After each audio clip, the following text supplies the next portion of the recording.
I've been trying to make this video for some time now.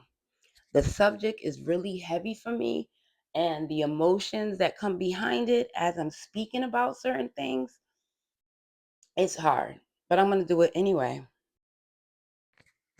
Side note, on top of the fact, Coco, my dog, it seems like every time I'm trying to record, she wants to start playing, jumping all around. Do anybody else, fur babies do that? Like as soon as you get up to do something, here they come. It's like they feel your energy, and we about to, they're feeling the energy. So I can't even be mad at Coco. But sit down. So like she, honey, I was a little pissed, but it actually made me laugh in this moment that I'm trying to make this video. And even though that was aggravating, thank you, Coco, because I really needed that laugh. This subject is about my brother that overdosed. See, the part that makes it so heavy for me is that the fact that this brother was adopted. I could remember when he was born. He was born and he overdosed. DCF got involved and he was taken.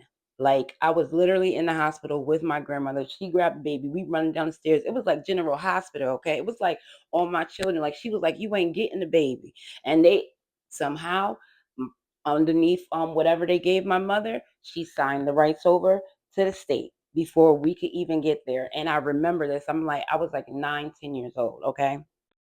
So for years, I never saw my brother. And then I remember my grandmother making arrangements or something to see him, but what was told to us that, oh, the family members don't want you involved and all that other stuff. So that's what I was being told as a child, why I couldn't see my brother.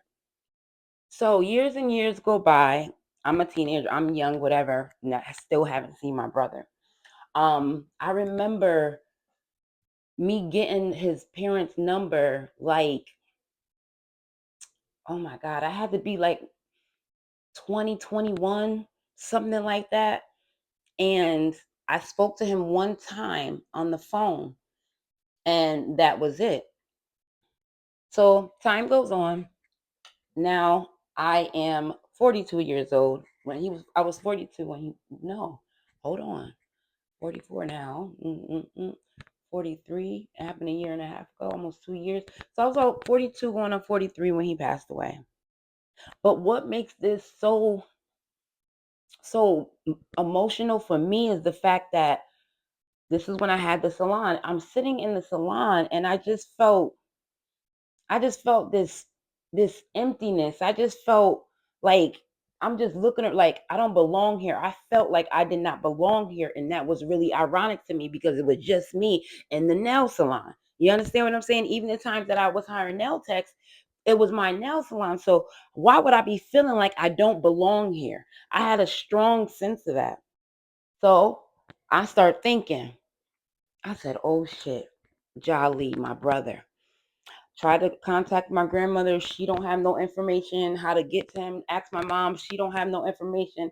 I can't call DCF and find out where he lives or whatever the case may be because I just don't know. So what I did was FBI. You understand?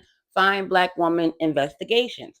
So I I went on like searchpeople.com. First thing I did was I remember he was born the state he was born in. So I started looking up criminal records.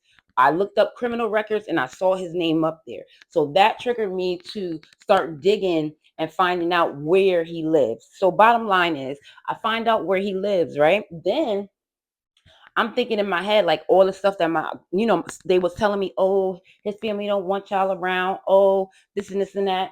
So I'm like, nah, I'm not even going. I was going to write a letter. I said, nah, I got the address. I pulled up to the house. So I done pulled up to the house. I'm nervous. Where I was Yeah, when I first got this line, I was working for DCF. So I popped up. I had a little DCF card, a little state card, you know what I'm saying? I was in the area. So I just popped up at the house. I know they looking like who this person because it was like a state vehicle. You know what the license plate and the state vehicles have.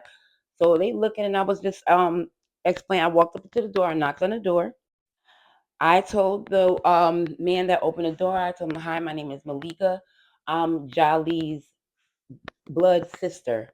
We have the same mother, and I need to find him.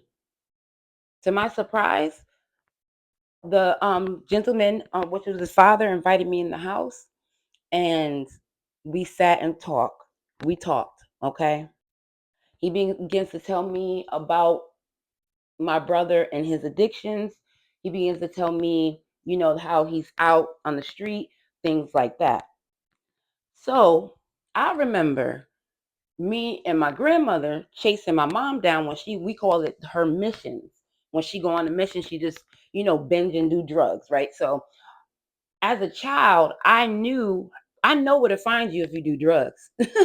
I know where to find you if you do drugs. You either around the corner from where they sell drugs at, or you by the package store, or you actually doing drugs.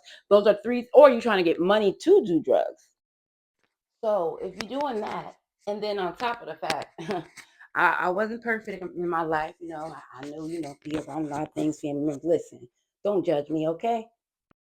I done been through some things and I done tried some things. So I know where to find you. I had to add more video of another video up here. So just pay attention. It's really mostly about what I'm talking about, not so much the juicing. I don't know.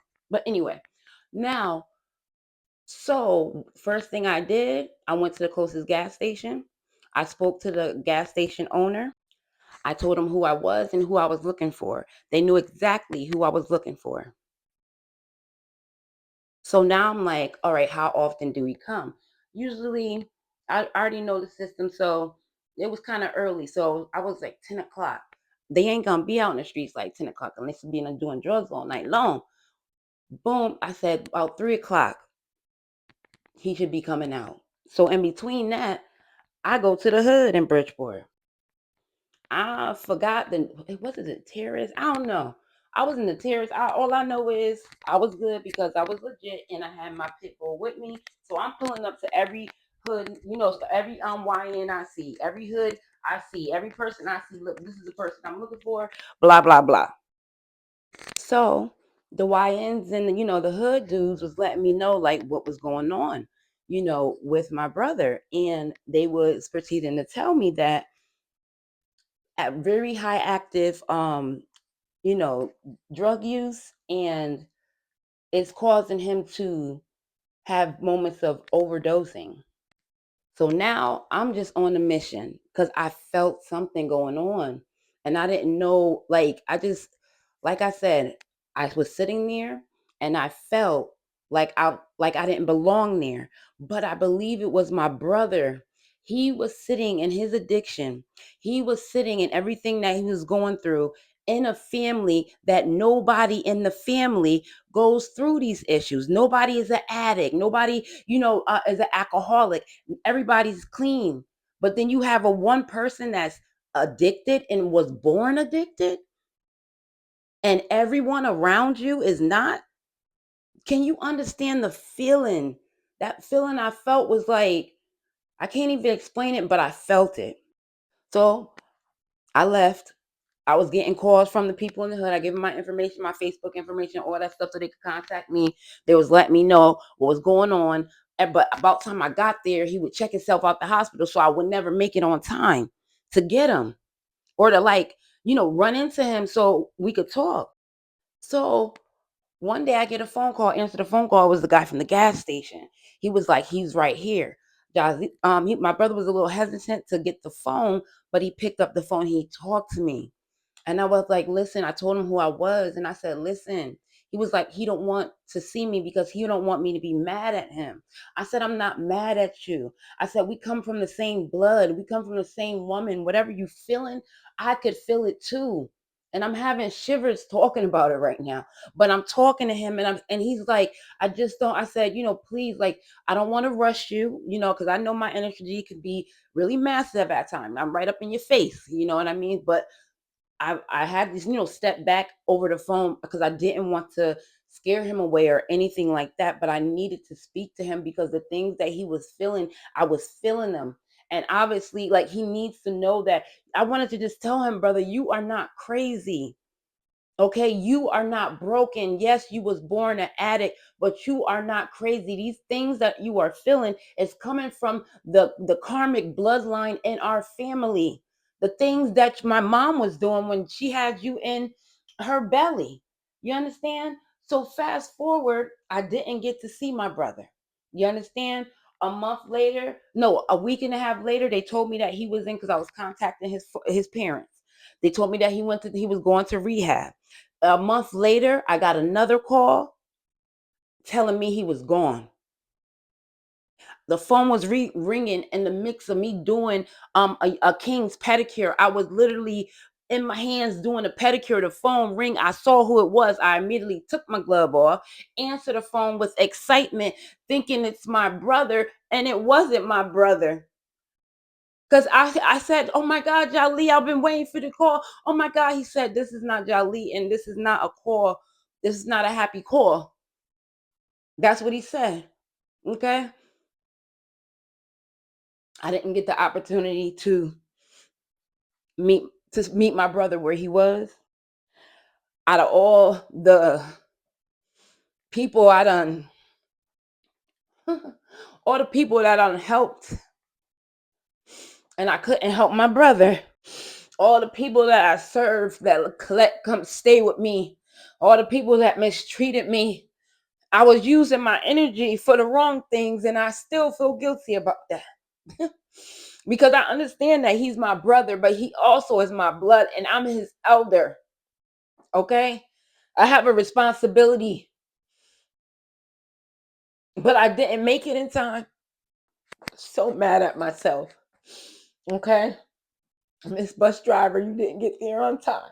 You always at work on time. You always doing the most for everybody else, but I didn't I didn't have the opportunity to give my brother some of my light.